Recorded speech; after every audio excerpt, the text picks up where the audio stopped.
이번 시간에는 가루분, 정밀할 정, 한자를 파자 분석을 통해서 쉽게 습득하는 방법을 설명해 보도록 하겠습니다.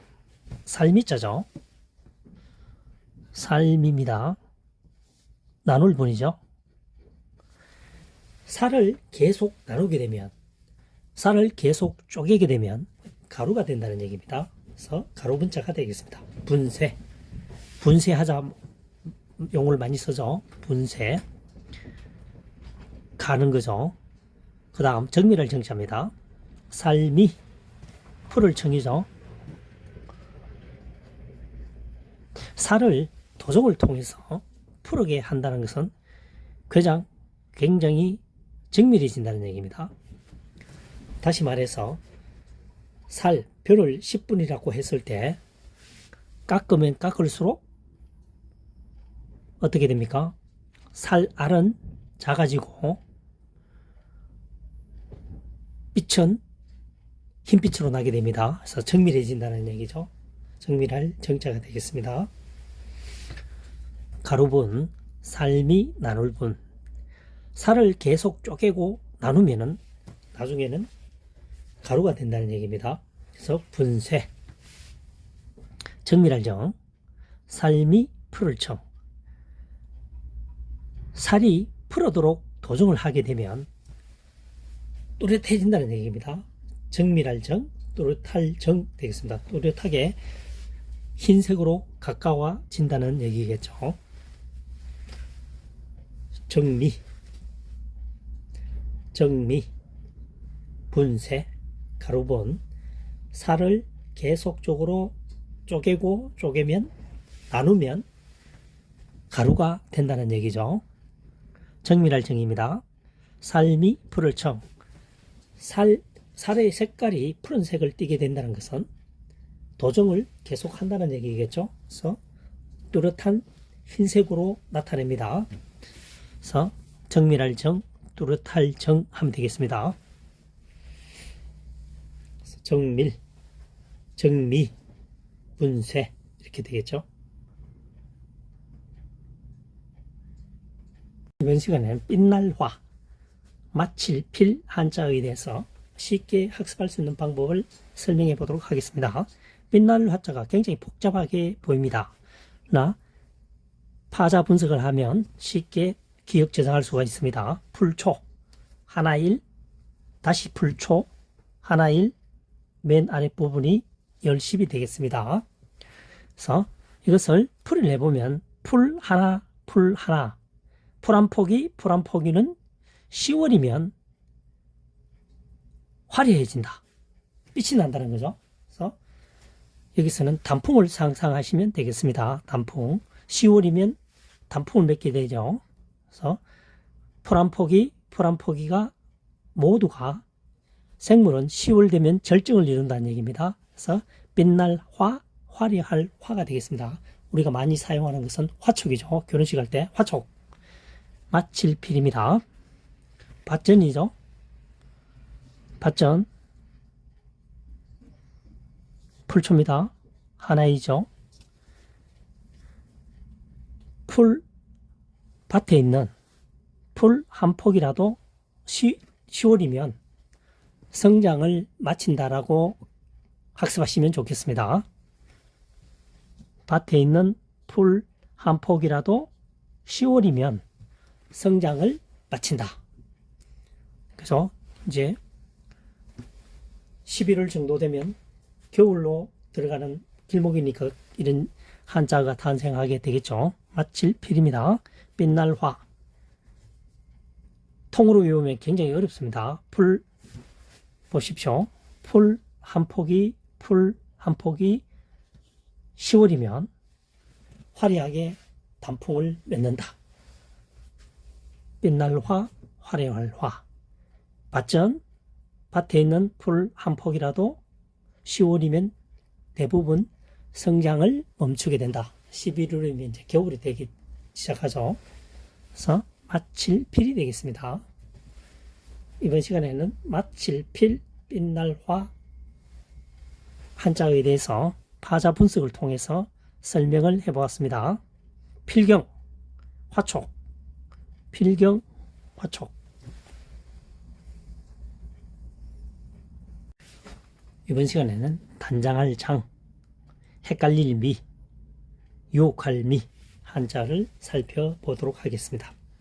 단장할 장입니다. 살미자죠. 그 다음 집음자입니다. 흙토죠. 집에 흙을 이용해서 살처럼 가늘게 해서 가루를 만들어서 뭐한다? 단장을 한다는 얘기입니다. 사람을 비유하면은 여자분들이 화장을 하는 것과 유사하죠. 여기서는 집을 짓고 있는 부분에서 마무리 작업을 한다는 얘기입니다. 치장하다. 현재는 페인트를 사용하지만 과거에는 횟가루를 이용했습니다. 다음 헷갈릴 미자입니다. 살미자죠. 갈착입니다. 보시다시피 살 모양은 거의 비슷합니다. 그래서 흐트러지게 되면 처음에 내가 생각했던 그 살을 찾기에는 굉장히 헷갈리죠. 그래서 헷갈릴 미자가 되겠습니다. 살이 가버리면, 살이 움직이게 되면 헷갈린다는 얘기죠. 처음 봤던 동일한 살을 선택하기는 헷갈린다는 얘기입니다. 헷갈릴 미자가 되겠습니다. 단장할 장, 살미, 지범, 흙토. 살가루처럼 얇게 해서 집에 흙을 바르니까 그것은 단장을 한다는 의미가 되겠습니다. 현재는 페인트를 칠하지만 과거에는 주로 횟가루, 돌을 잘게 부수어서 칠했다는 얘기가 되겠습니다. 헷갈릴 미, 살미, 갈착. 살이 어떤 충격에 의해서 가버리니까 내가 처음에 지정했던 그 살을, 동일한 살을 찾는다라고 하는 것은 굉장히 헷갈린다. 크기가 거의 비슷하고 모양이 비슷하니까요. 헷갈릴 미, 미로, 사랑의 미로, 출구를 찾기가 조금 힘든 그런 부분을 미로라고 하죠. 헷갈릴 미, 단장할 장, 치장, 미로 되겠습니다. 단장할 장, 살을 살가루처럼 작게 가서 흙을 이용해서 집에다가 단장을 한다는 얘기입니다. 마무리 부분이 되겠죠. 치장, 헷갈릴 미, 살미, 갈착.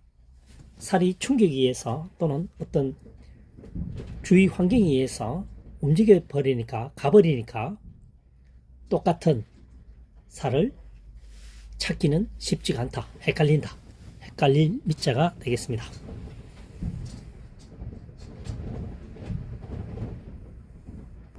이번 시간에는 애석, 빌릴차 한자를 파자 분석을 통해서 쉽게 학습하는 방법을 설명해 보도록 하겠습니다. 애석입니다. 서물입이죠. 서물입입니다. 열십이 두 개니까요. 하나일입니다. 21일이죠. 날일입니다. 21일은 옛날 얘기다. 그래서 애석입니다. 그래서 21일 외우는 방법은 3주, 37이 20일이죠. 3주라고 외우면 좋겠습니다. 일주일이 7일이니까요. 병아리 부화기간도 21일입니다. 21일은 옛날 얘기다. 애석 되겠습니다. 그 다음 빌릴차입니다. 사람인 변이죠. 애석입니다. 사람과 옛날부터 오래전부터 사귀게 되면 물건을 빌리기도 한다는 얘기죠. 주로 이 한자어를 만들어질 당시에는 주변 이웃이겠죠. 식량이나 도구 등을 빌렸었겠죠. 현재처럼 다양한 물건은 없었습니다. 아주 간단했죠. 과거로 거슬러 올라갈수록 말이죠. 애석 21일은 날이죠. 20하루 일은 옛날 얘기다. 애석이 되겠습니다.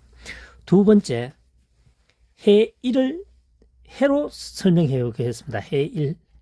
날짜가 아니고요. 이번에 해일로 설명하게 되면 풀초가 되겠습니다. 하나일은 땅을 의미합니다. 풀 아래로 뭡니까? 해가 내려갔으니까 해가 졌다는 얘기겠죠. 그래서 해가 떠 있는 그 상황은 지난 얘기다. 그래서 지날석, 애석 되겠습니다. 빌릴 차. 사람인변에 사람인변이죠. 똑같은 할자는 사람인입니다. 이 사람인이 변으로 사용될 때, 좌측에 사용될 때는 이 사람인을 사용하는 게 아니고 사람인 변형이 되어 사용되죠. 이 사람인을 사용하게 되면 혹시나 인석으로 읽을 수도 있다는 거죠. 사람인 변으로 확실하게 구분하기 위해서 사람인 변으로 사용하게 됩니다. 사람이 오래되면, 그러니까 오랫동안 사귀면 주변 이웃을 말하겠죠. 식량이나 도구를 빌리기도 한다. 전혀 모르는 사람에게 식량이나 도구를 빌려줄 턱이 없겠죠. 그래서 빌릴 차자가 되겠습니다. 차용.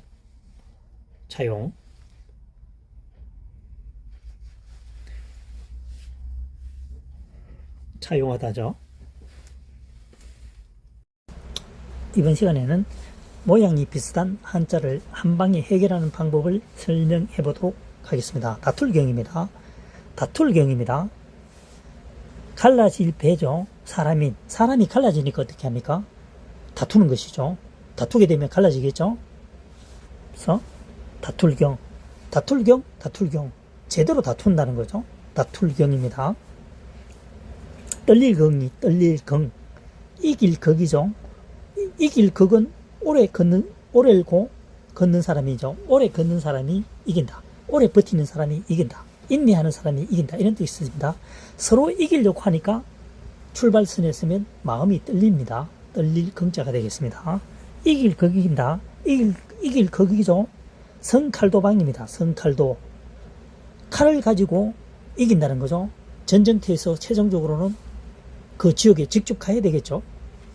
그래서 칼도가 나온 겁니다. 이길 것, 칼로서 진정하게 승리를 확정 짓는다는 거죠. 모양이 비슷한 한자를 한 방에 해결하는 방법을 설명해 보도록 하겠습니다. 조개패입니다. 또는 재물패죠. 조개는 재물을 의미하니까요. 눈목, 나눌 팔입니다.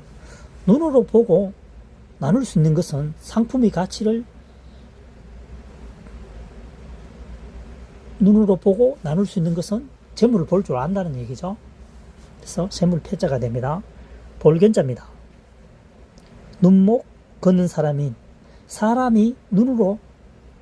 걸어가서 눈으로 직접 보는 것이죠. 볼견이 되겠습니다. 머리 혈자입니다. 조개패, 재물이죠. 아래하자입니다. 아래하자, 과거에 옛날에 과거, 그러니까 아래하자 점이 하나 더 있지만 그보다 앞선 글자가 점이 없었습니다. 아래 재물을 보고 아래에 재물이 있으니까 머리를 이용해서 생각을 해보든가 아니면 머리를 앞으로 숙여서 봐야 되겠죠. 머리 혈이 되겠습니다. 재물이 아래에 있으니까 머리를 이용해서 생각을 하거나 아니면 보아야 되겠죠. 어쨌든 머리를 움직여야 된다는 얘기입니다. 머리 혈자가 되겠습니다. 재물이 아랫부분이 있으니까요. 이번 시간에 모양이 비슷한 한자를 한 방에 해결하는 방법을 설명해 보도록 하겠습니다. 베풀설자입니다. 말서문이죠. 칠수자입니다. 말하기도 하고 치기도 하고 등을 두드린다든가 옆구리 친다는 이런 의미가 되겠죠. 그래서 베푼다는 얘기입니다. 베풀설자입니다. 말하기도 하며 옆구리를 치기도 하며 베푼다. 베풀설입니다. 말씀설입니다. 말씀은이죠. 바꿀테입니다. 말을 바꾸어가면서 설명한다는 거죠. 지식이 많다는 얘기입니다. 말씀설입니다. 살필양입니다. 서울경, 클경이죠. 또는 말씀은이죠. 말씀은 서울 사람이 말하는 것은 잘 살펴봐야 한다는 거죠.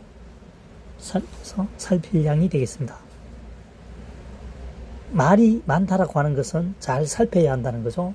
옳고 그름을 분석해야 된다는 얘기입니다. 그래서 살필 양입니다. 글경은 말이 많다는 것은 내용이 많다는 얘기겠죠. 살필 양이 되겠습니다. 이번 시간에는 모양이 비슷한 한자를 한 방에 해결하는 방법을 설명해 보도록 하겠습니다. 마을촌입니다. 나무목 가골촌이죠. 나무가 가깝게 계속 연결되어 있다.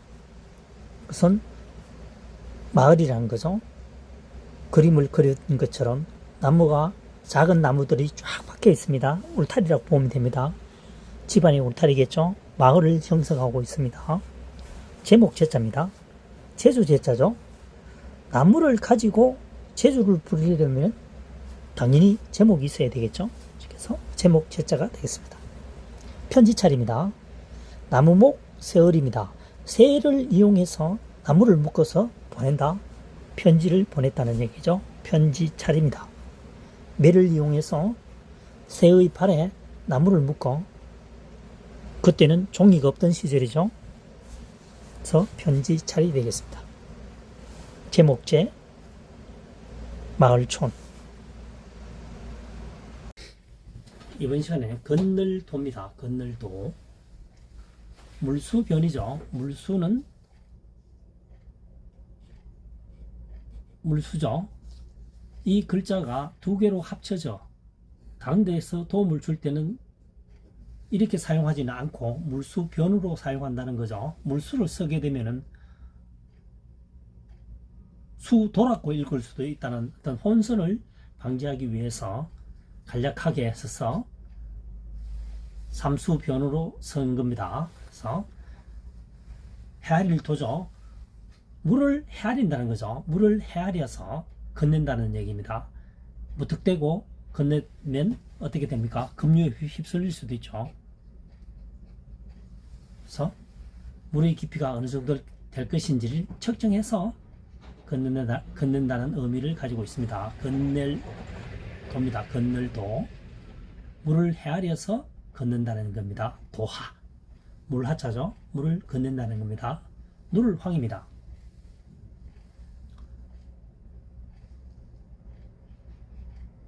서물립입니다. 서물립. 서물립. 그 다음 하나일이죠. 21년 동안 자유롭게 사방팔방 방치하면 들판이 누렇게 변한다는 거죠. 잡초가 왕성합니다. 잡초들은 겨울이 되게 되면 누른빛을 나타내죠. 그래서 21년 동안 자유롭게 방치해 두면 겨울에는 사방팔방 누렇게 색을 띈다. 해서 누를 황자가 되겠습니다. 황사현상이 있죠. 모래사자입니다. 돌이 작게 부서지면 모래가 되죠. 돌석, 적을소, 돌이 잔잔하게 부서지면 모래가 됩니다. 이건 모래사자입니다.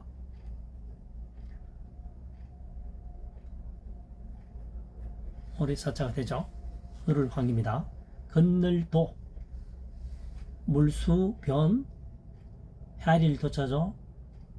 물은 헤아려서 수면 깊이를 헤아려서 짐작해서 건넨다는 거죠. 그래서 건널도가 되겠습니다. 도하. 누를황은 서물립입니다. 서물립. 요 한자가 서물립입니다.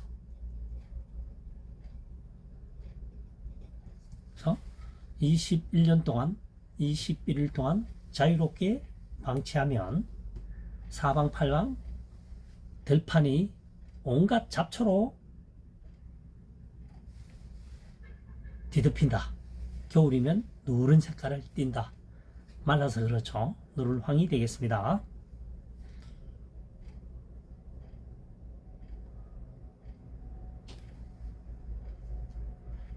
두 번째 풀이를 해보겠습니다. 21년으로 풀이해 보겠습니다. 열십이 두 개죠. 열십이. 그러니까 서물이죠. 1이죠. 21년 동안. 그러면 하나 일을 어떻게 할 거냐 이거죠. 땅을 의미합니다. 두위는 아랫부분은 땅을 의미하고 하늘은 윗부분은 하늘을 의미합니다. 한일자가 아랫부분에 쓰이면 땅, 위쪽에 쓰이면 하늘로 분석되기도 합니다. 여기서는 땅이겠죠. 20년 동안 21년 동안 땅 아래에 땅을 자유롭게 내버려 두면, 방치하면 사방팔방 누른색을 띠게 된다. 황야가 된다는 얘기겠죠. 그래서 누를 황이 되겠습니다.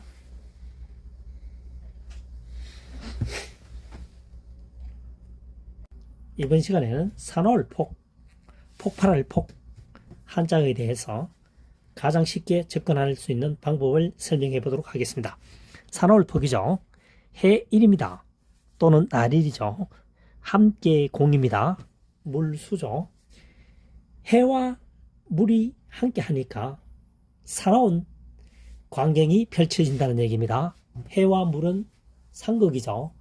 해가 많이 뜨게 되면 물이 증발하게 되는 거죠. 그래서 해와 물이 함께 하면 굉장히 사나운 것처럼 보인다. 사나울 폭.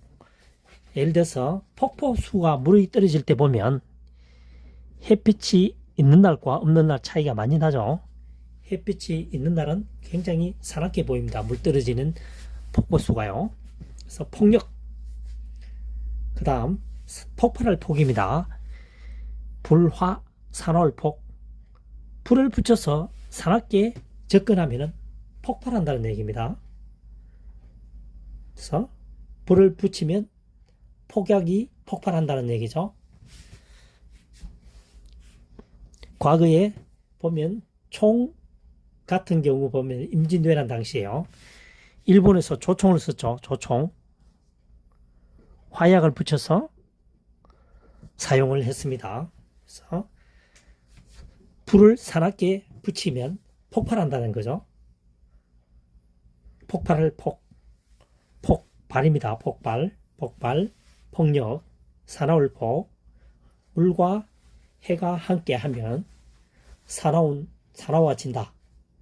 그래서 폭포수에 보면 해가 쨍쨍할 때는 굉장히 물이 사납게 보이죠. 폭포수가 떨어질 때. 사나울 폭, 폭력, 폭발할 폭, 불화. 불을 가까이 하게 되면 사납게 폭발한다는 거죠. 화약을 이용해서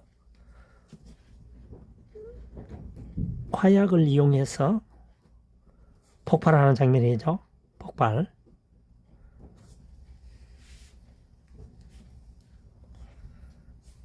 폭발, 폭력, 사나울 폭, 폭발할 폭. 한자를 단순하게 암기하는 것보다는 사나울 폭, 음과 훈에 맞게끔 한자를 파자라고 하는 것은 한자어를 깨트리는 거죠. 분리한다는 얘기입니다. 분해한다는 얘기죠. 분해해서 조립하게 되면 연상 효과를 일으키면서 학습에 매우 도움이 된다고 생각됩니다.